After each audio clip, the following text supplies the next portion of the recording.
chapter of Bleach, Kenpachi Zaraki battles against a very pissed off Jawa. But before I go further into my review, I just want to make a big announcement. The Powerful Nerdcast is now on iTunes, and we need your help. We need you guys to go to the link in the description box so that you can rate our show. Give it a 5-star rating and write out like a little quick 1 to 2 sentence review about what you liked about the show, because when you guys do that, they're going to put us on the front page and it's going to give us a lot of exposure. We do a lot of reviews for free for you guys. The least you guys can do is give us a quick little review. But that's all it is. Make sure to check it out. It's awesome. Remember, the Powerful Nerdcast is now on iTunes. You can take us with you wherever you go. But let's get back on track. Let's talk about Bleach this week, which was definitely the best chapter that I have seen in quite some time. And to be honest with you, I'm kind of glad that they finally wrapped up the battle between Haschwalth and Basby, because as cool as it was, it just really wasn't going anywhere. And I just want to say this right now.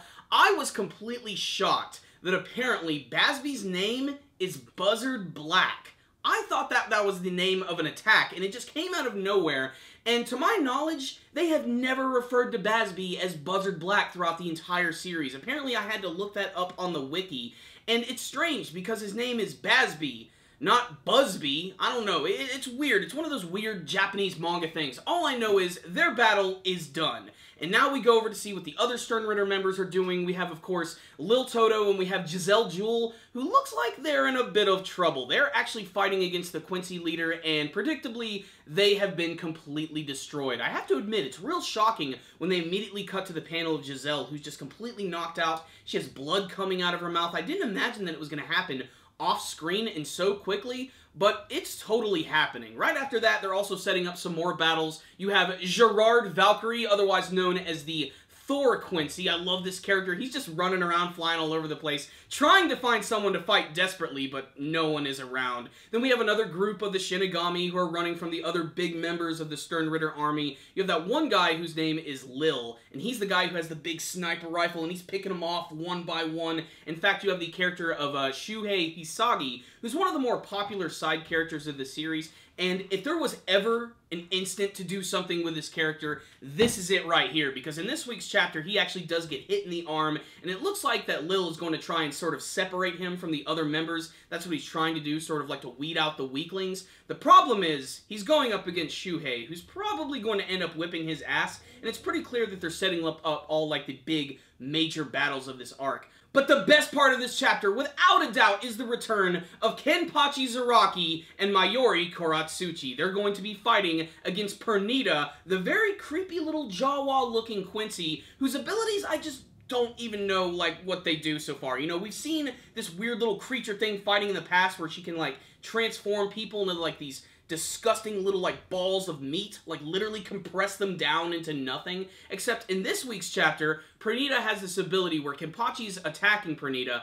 and then suddenly his arm is just completely crushed and destroyed. But that doesn't bother him whatsoever. He still manages to give Pernida a haircut, so to speak. And you have all this blood exploding from Pernida's, like, cowl and everything. And then suddenly, just a big explosion, ending this week's chapter. So what's the rundown on this week's chapter of Bleach? This is what I'm talking about, my friends. We are finally getting some action, and we are getting closer to the conclusion of this amazing arc. Aside from all of the cool action scenes, and even the one with Grinjao and Naklavar where he gets poisoned, which I didn't even mention previously, it's really, my favorite things are the Mayuri Koratsuchi scene and the Kenpachi scene. Just seeing them interact with each other, because Mayuri is so incredibly condescending to Kenpachi, and Kenpachi isn't taking any of his bullshit. I especially love when he's like, what the hell is that thing? And then you have Mayuri, who goes through this entire diatribe of just basically making fun of him and making him seem stupid. And as soon as he finishes this long-winded story, you have Kenpachi, who he's like, fuck it, I'm just gonna go fight this guy. And that is literally the dialogue that was in this week's chapter. It was a lot of fun.